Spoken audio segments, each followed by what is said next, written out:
to Kansas, gateway to Oz. Under the rainbow, this is where it was. Hollyhocks and red ripe tomatoes, hand-churned homemade ice cream. Let me tell you, Kansas is more than tornadoes. It's the best part of Dorothy's dream. Today on Around Kansas, join us for a story about the life of Gary Paxton and his love for music.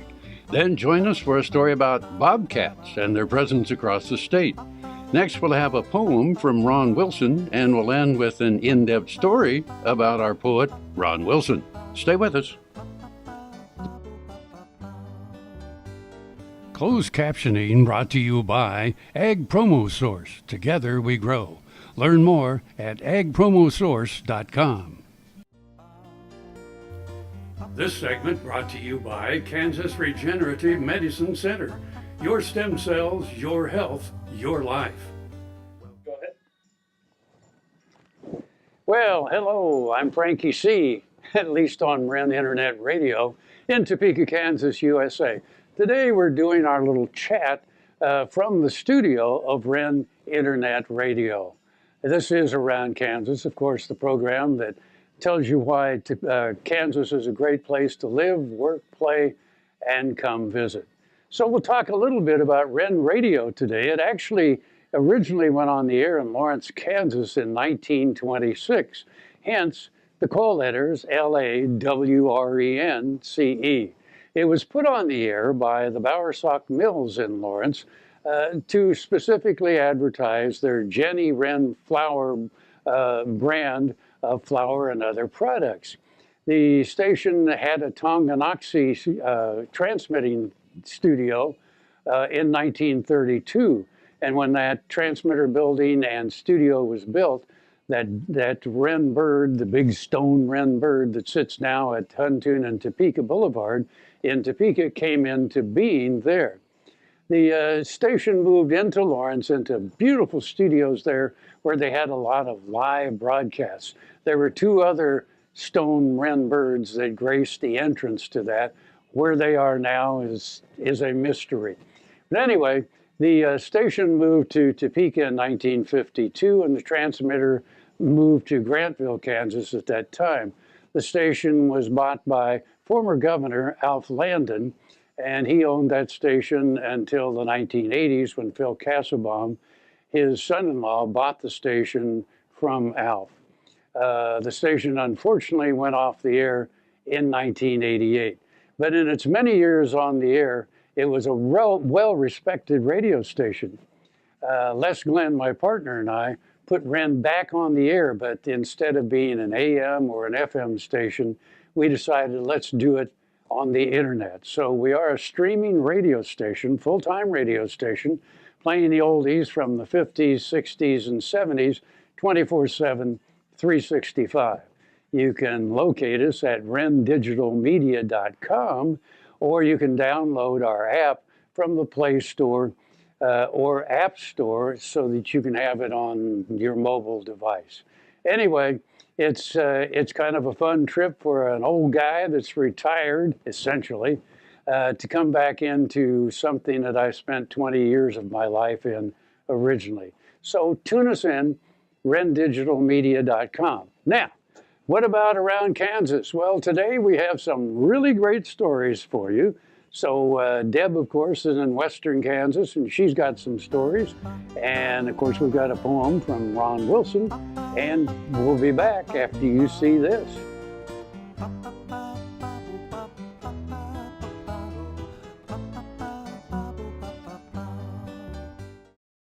Valley Vet Supply is devoted to providing information and professional quality products at reasonable prices. Valley Vet Supply. Tarwater Farm and Home has been family owned and operated since its beginning in 1978. What you need for farm and agriculture, lawn and garden, clothing and footwear, and so much more. You'll be surprised at what you'll find in this huge store. They have what you need and lots of it. So come take a look. You'll discover that customer service is first and foremost. Always has been with the Tarwaters. Tarwater Farm and Home, 4107 North Topeka Boulevard. What if U.S. soybean meal were more than a commodity? If seed companies and the soybean checkoff built a better variety? That future is here. The time is now. To meet end-user demands, the soybean checkoff is investing in the compositional quality of soybeans, including meal. A message from the Kansas Soybean Commission, the Soybean Checkoff, progress powered by Kansas farmers. Fort Wallace was the fightingest fort in the West. Fossils, Indians, soldiers, scouts, wagons, trails, pioneers, stories. Discover the story of Fort Wallace and the people who served here, the people who fought here, the people who settled here. Wallace County, where the past is present. This segment brought to you by Kansas Regenerative Medicine Center. Your stem cells, your health, your life. Rarely does a talent like Gary Paxton come along. Rarely does a story as painful and triumphant as Gary's come along either. He was born in Coffeyville, Kansas, and raised on a farm. No electricity, plumbing, no water. His challenges were more than poverty, however. Gary was molested by a neighbor when he was 7. He started writing songs when he was 10. He had a spinal meningitis at 11. He moved to Arizona when he was 12 and his own rock and roll band by the time he was 14. At 16, he wrote his first million-selling song and recorded it a year later. When he was 18, the song was released by Gary and his bandmate, performing as Skip and Flip. One day he was sitting in a restaurant when a strange woman approached him and told Gary she was his mother. He had no idea he was adopted. His birth parents were young teenagers when he came along, and they placed him with someone else to raise. He had phenomenal success with songs like Monster Mash and Cherry Pie, but it came too fast for a boy who had been poor too long. He turned to drugs and alcohol, but eventually he turned to God and he wrote gospel music. His shows in Branson, Missouri were a combination of testimony and inspiring songs. He shared those life stories of his own with cross rhythms from the United Kingdom, who allowed us to share it with you. From Gary himself, throughout my career, I've written more than 2,000 songs and had over 600 recorded. About 150 of them have become hits in one way or another.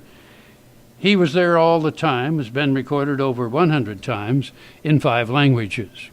I've been privileged to write many songs with Bill and Gloria Gaither.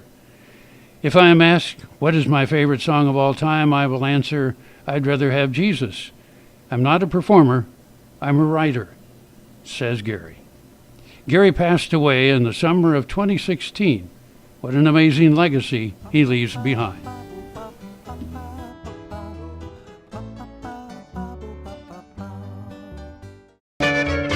Ag Promo Source is a unique group of marketing specialists with one mission: help your ag business grow. Each affiliate has their own area of expertise, and they work together to bring you advice, products, and services. To get started, visit agpromosource.com. Ag Promo Source. Together we grow.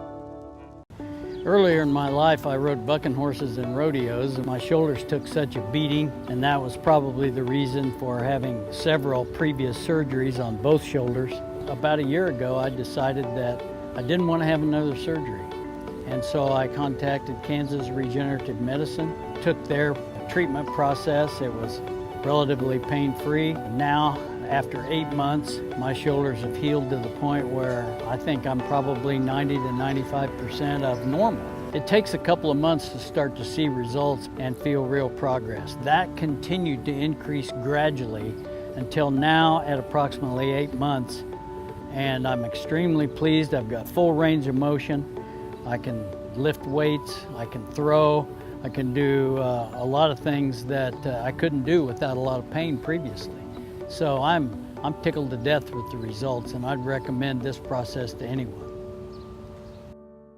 Buffalo Bill Cody earned his legendary title in Oakley. Bring the family and come celebrate Oakley's pioneering history and unique geography at two sites, the Buffalo Bill Cultural Center and the Fick Fossil Museum. Cody's statue marks his achievements and welcomes visitors to the Cultural Center. The Fick Fossil Museum houses world-class fossils and artifacts. You'll find Oakley at the hub of U.S. Highways 83 and 40 and I-70. Stop for the legend. Stay for the day. Discover Oakley. This segment brought to you by the Western Kansas Wildlife Travel Center in Oakley. Much more common and quite a bit smaller than mountain lions, bobcats can still strike fear in the heart of the hiker or rancher who happens upon them. Their growl, their bark, their scream, well, it can make the hair stand up on the back of your neck. Bobcats get their name from their short or bobbed tail. They have long legs, toes with retractable claws, dark spotted reddish-brown fur on top, and gray fur with black spots on their belly. They don't dig their own dens, but take advantage of what nature offers in brush piles, hollow logs, caves, and in rock outcroppings. They hunt alone from dusk to dawn and rarely use the same daytime resting area. Studies in Kansas reveal that a male bobcat may hunt over an 8-mile territory, while females hunt over a much smaller ground. Bobcats mark their territories with urine, feces, or scratching on trees. In Kansas, these territories are usually scrublands or woodlands. They mostly eat rabbits and hares, mice, birds, and other small creatures, but can take down an injured or small deer. While the kitten is vulnerable, the adults have few predators other than man, though may be killed in territorial disputes with larger animals. In the wild, the bobcat can live up to 14 years. An adult might weigh anywhere from 15 to 30 pounds. So, is the bobcat the same thing as a lynx? While bobcats and lynxes are separate species, they do belong to the same genus, which coincidentally happens to be the lynx genus. There are 4 different species belonging to this group, 3 of which share the family name: the Eurasian lynx, the Spanish or Iberian lynx, and the Canadian lynx. The 4th member, the most common cat native to North America, is the previously mentioned bobcat. The lynx genus, with its 4 species, has the largest range out of all the cats. The Eurasian lynx, the most numerous and widespread of the 4 species, can be found throughout Western Europe and Northern Asia, while the Spanish lynx, the rarest of the 4, is found only in Spain and Portugal. The Canadian lynx lives primarily in Canada and a handful of northern U.S. states, including Maine, Minnesota, Montana, Wyoming, and Washington. So when Europeans came to North America, they encountered a cat a little different than the one they had known in the old country. The native peoples had many stories about the bobcat, and different tribes imbued the creature with different spiritual meaning. Bobcat is used as a clan animal in some Native American cultures. Tribes with bobcat clans include the Creek and the Chickasaw. In the Pawnee tribe, bobcat is a more mythologically important character associated with the stars. Pawnee parents used to wrap their babies in bobcat furs to bring them celestial blessings.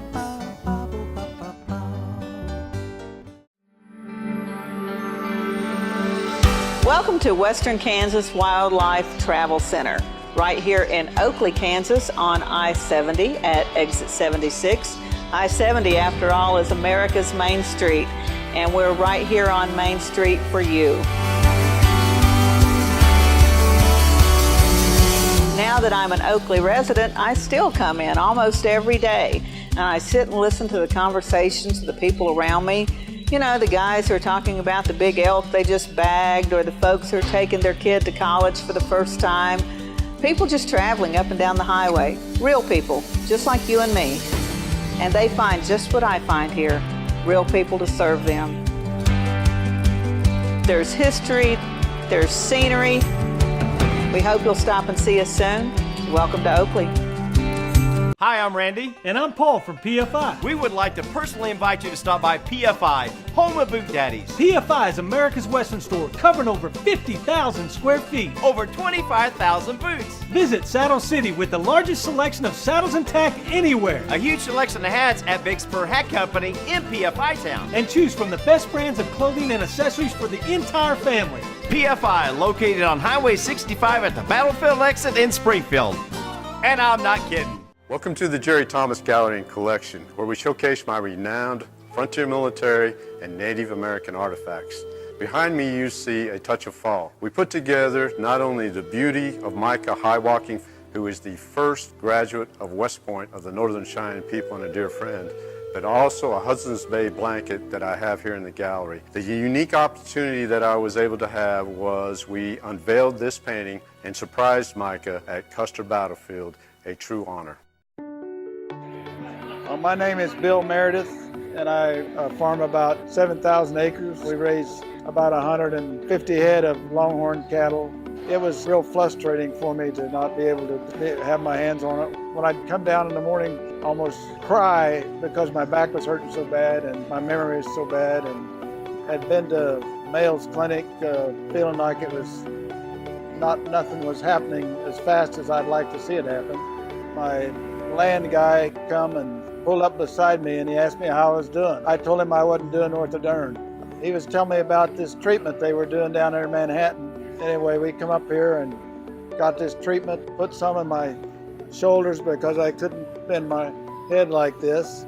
I finally started getting my memory back, and I'm able to do about everything I was doing before, maybe more. I went outside and raised my hand and praised the Lord, you know. This segment brought to you by Kansas Soybean Commission. Progress powered by Kansas farmers. One of the great organizations for farm and rural youth historically was the 4-H Club, which is now open to youth from any setting, city or rural. But this is my tribute to the 4-H Club, Head, Heart, Hands, and Health. My voice began to quiver and my knees began to knock as I had to go forward to give my 4-H talk. I stared down at my paper. My throat just seemed to choke. I was too shy to stand up in front of all these folk. But somehow the words came and my voice came back big as I told the club about how to show a market pig. It was a rough feeling for a kid, I will allege, but then we all stood to recite the 4-H pledge. For head, heart, hands, and health we took the vow to pursue a better life and make the best better somehow. My 4-H journey had begun. It took me far and wide, thanks to friends and caring leaders who stood right by my side. I learned that I could give a talk, and then we had good eating. I learned I could judge livestock and preside over a meeting. Those skills would serve me well as I progressed on through my life. I found a fellow 4-H'er when I met my lovely wife. Now our kids are members of the 4-H organization, which makes them part of the third generation. The members still recite the pledge and stand in unison and have recreation when the business part is done. And I see the younger members who get up for their first talk with their voice all a-quiver and their faces pale as chalk. Be assured that I will thank them and give them lots of praise, for I know that they will learn and grow throughout their 4-H days. Happy trails.